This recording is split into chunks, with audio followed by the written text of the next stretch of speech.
ভোটের আগে সবাই মাজারে যায়, কিন্তু মাজারে হামলা হলে কেউ আসে না, বললেন মঞ্জু। শ্রীলঙ্কা নেপাল দাঁড়িয়ে গেছে, গন্ডগোলের মধ্যে আছি শুধু আমরা, বললেন ফজলুর। ডক্টর ইউনূস সহ সব উপদেষ্টার দেশ থেকে নিষেধাজ্ঞা চেয়ে রিট। ইসলামের নাম ভাঙিয়ে চাঁদাবাজি করছে জামায়াত, বললেন রাশেদ খান। এবং সর্বশেষ জানাবো নাহিদ ইসলাম, সরকারের পারফরম্যান্সের উপর নির্ভর করছে মধ্যবর্তী নির্বাচন প্রয়োজন কিনা। দর্শক শুনছিলেন সংবাদ শিরোনাম, এবার জানিয়ে দিব বিস্তারিত সংবাদ। তবে তার আগে অনুরোধ থাকবে ভিডিওটিতে একটি লাইক দিন এবং ভিডিও সম্পর্কে আপনাদের গুরুত্বপূর্ণ মতামত কমেন্ট করে জানিয়ে দিন। ভোটের আগে সবাই মাজারে যায়, কিন্তু মাজারে হামলা হলে কেউ আসে না, বললেন মঞ্জু।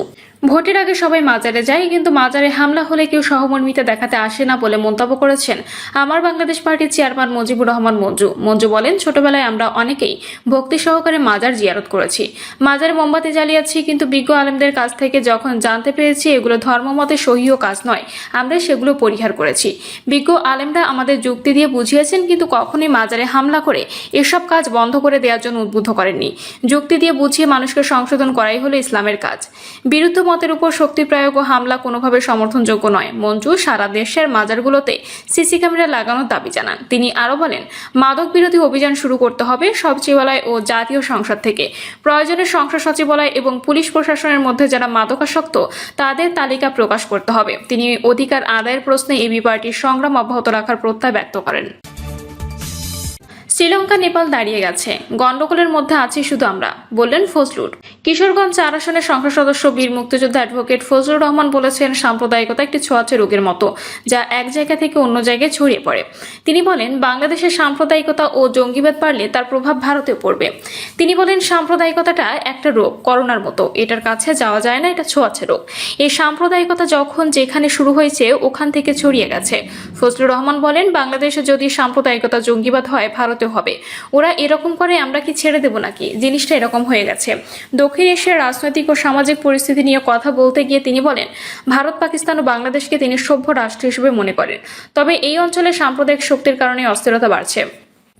তিনি বলেন, শ্রীলঙ্কায় আন্দোলনের পরে এখন সুন্দরভাবে আবার দাঁড়িয়ে গেছে। আজকে 18 বছর যাবৎ নেপালে গণতন্ত্র নিয়ে অস্থিরতা চলছে, কিন্তু অর্থনীতি নিয়ে কোনো অস্থিরতা নাই। গণতন্ত্র নিয়ে আন্দোলনের পরে শান্তিপূর্ণ নির্বাচন হয়েছে, সরকার চালাচ্ছে, ভুটানও সুন্দরভাবে চলছে, কিন্তু গন্ডগোলের মধ্যে শুধু আছি আমরা, আর আমরা শুধু আছি ভারত নিয়ে, আর ভারত আছে আমাদের নিয়ে। এই পরিস্থিতির জন্য সব জায়গাতে সাম্প্রদায়িক শক্তিকে দায়ী করে তিনি তার ভাষায় শুধু ভারত পশ্চিমবঙ্গে সাম্প্রদায়িকতা করতেছে, আমরা খুব ভালো মানুষ, এটা বলার কোনো অর্থ নেই। বিএনপির এই সংসদ সদস্য আরো বলেন, এখানে যা হচ্ছে জঙ্গিবাদ, সাম্প্রদায়িকতা কল্পনার বাইরে হচ্ছে। মুক্তিযুদ্ধের দেশে তো এরকম হওয়ার কথা ছিল না, আমাদের ব্যর্থতা আছে। ভারত বিরোধী মনোভাব প্রসঙ্গে তিনি বলেন, এটা 72 সাল থেকে শুরু হয়েছে। ভারত বিরোধিতা অনেক গোপনে আস্তে আস্তে পরে সোচ্চার অবস্থায় শুরু হয়েছে। ভারত আমাদের সব নিয়ে গেল, আমি জানি না কতটুকু নিয়েছে। ডক্টর ইউনূস সহ সব উপদেষ্টার দেশ থেকে নিষেধাজ্ঞা চেয়ে রিট। হামের টিকা নিয়ে সাবেক অন্তর্বর্তী সরকারের প্রধান উপদেষ্টা ডক্টর মোহাম্মদ ইউনূস সহ সংশ্লিষ্ট ব্যক্তিদের ভূমিকা তদন্তের নির্দেশনা চেয়ে রিট করা হয়েছে। একই সঙ্গে ডক্টর ইউনূস ও তার সরকারের সব উপদেষ্টার দেশ থেকে নিষেধাজ্ঞার নির্দেশনা চাওয়া হয়েছে এই রিটে। মন্ত্রিপরিষদ সচিব, স্বাস্থ্য সচিব, স্বরাষ্ট্র সচিব, জনপ্রশাসন সচিব, স্বাস্থ্য অধিদপ্তরের মহাপরিচালক সহ সরকারের সংশ্লিষ্ট ব্যক্তিদের বিবাদী করা হয়েছে রিটে। এর আগে গত 6 এপ্রিল এ বিষয়ে সংশ্লিষ্ট ব্যক্তিদের নোটিশ পাঠানো হয়। সেদিন ব্যারিস্টার মোহাম্মদ আশরাফুল ইসলাম জানান, সারা দেশে আকস্মাৎ বিলুপ্ত রোগ হামের মারাত্মক প্রাদুর্ভাব দেখা দিয়েছে। ইতোমধ্যে শতাধিক শিশুর মৃত্যু হয়েছে এবং অগণিত শিশু ও সাধারণ নাগরিক হামে আক্রান্ত হয়ে হাসপাতালে ভর্তি রয়েছে।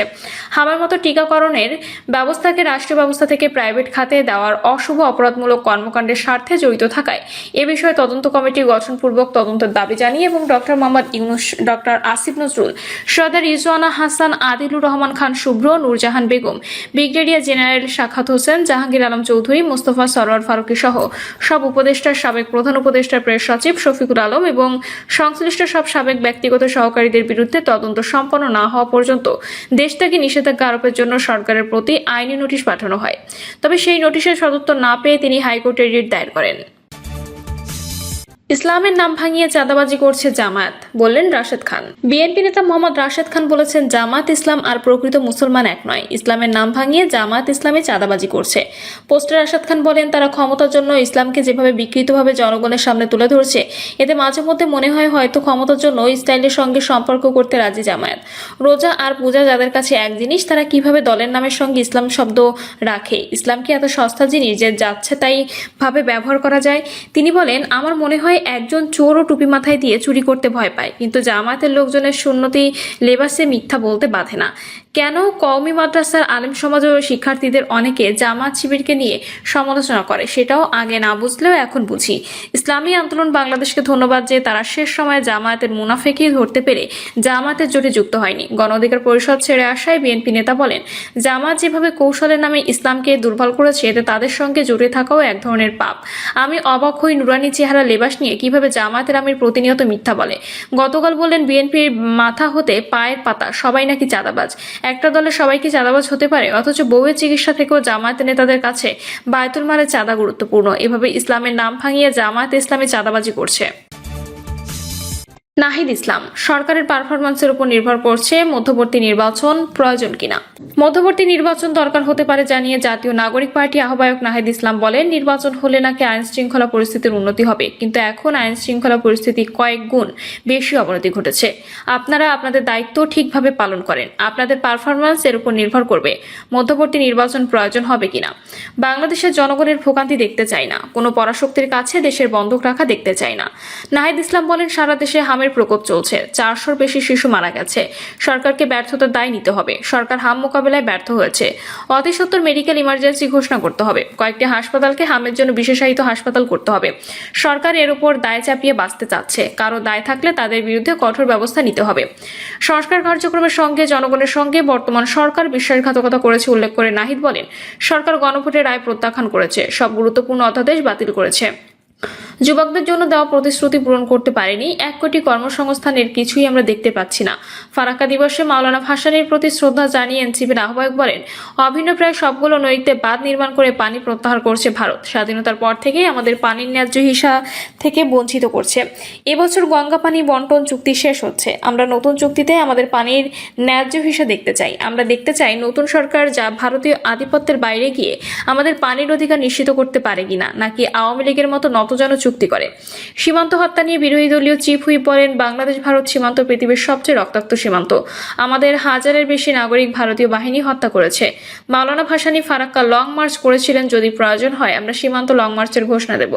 বাংলাদেশের সীমান্ত আমরা নিরাপদ করব, আমাদের পানির হিস্সা আমরা আদায় করব, আমাদের সার্বভৌমত্ব আমরা নিরাপদ রাখব। বাংলাদেশ কোনো পরাশক্তির প্লে গ্রাউন্ড হবে না। উল্লেখ করে নাহিদ বলেন, বর্তমান সরকার কোথায় মাথা বন্ধক রেখে ক্ষমতা এসেছে আমরা এখন স্পষ্ট নই। বাংলাদেশকে আমরা কোনো পরাশক্তির প্লেগ্রাউন্ড হিসেবে দেখতে চাই না। আমাদের পররাষ্ট্রনীতি আমাদের জনগণের পক্ষে তৈরি হবে। এক দল আগে ভারতের মুখাপেক্ষী ছিল, এখন সরকার অন্য কোনো পরাশক্তির মুখাপেক্ষী হয়ে দেশ পরিচালনা করবে, এটা দেশের জনগণ মেনে নেবে না। কিছুদিন আগে যুক্তরাষ্ট্রের সঙ্গে জ্বালানি চুক্তি করা হয়েছে। অন্তর্বর্তীকালীন সরকারের শেষ সময় বাণিজ্য চুক্তি করা হয়েছে। এসব জাতীয় গুরুত্বপূর্ণ চুক্তি নিয়ে সংসদে আলোচনা করতে হবে। সরকারি দল বিরোধী দল আলাপ আলোচনা করে এ ধরনের চুক্তি স্বাক্ষর করতে হবে। এই চুক্তিগুলো অসম চুক্তি কিনা, জনগণের স্বার্থ সুরক্ষিত হয়েছে কিনা তা জনগণের সামনে উন্মুক্ত করতে হবে। সরকারকে বিরোধী দল সহায়তা করতে চেয়েছিল উল্লেখ করে তিনি বলেন, আমরা সরকারকে সহযোগিতা করতে চেয়েছি, কিন্তু সরকার সে পথ বন্ধ করে দিয়েছে। সংসদের প্রথম অধিবেশন ব্যর্থ করে দিয়েছে। বর্তমান প্রধানমন্ত্রী তারেক রহমান জিয়াউর রহমানের সন্তান। রাষ্ট্রনায়ক জিয়াউর রহমান যতটা সফল ছিলেন, তারেক রহমান ততটা ব্যর্থ হওয়ার পথে। পিআর দিয়ে দেশ চলে না, কোনো পরাশক্তির লেজ ধরে দেশ পরিচালনা করতে পারবেন না।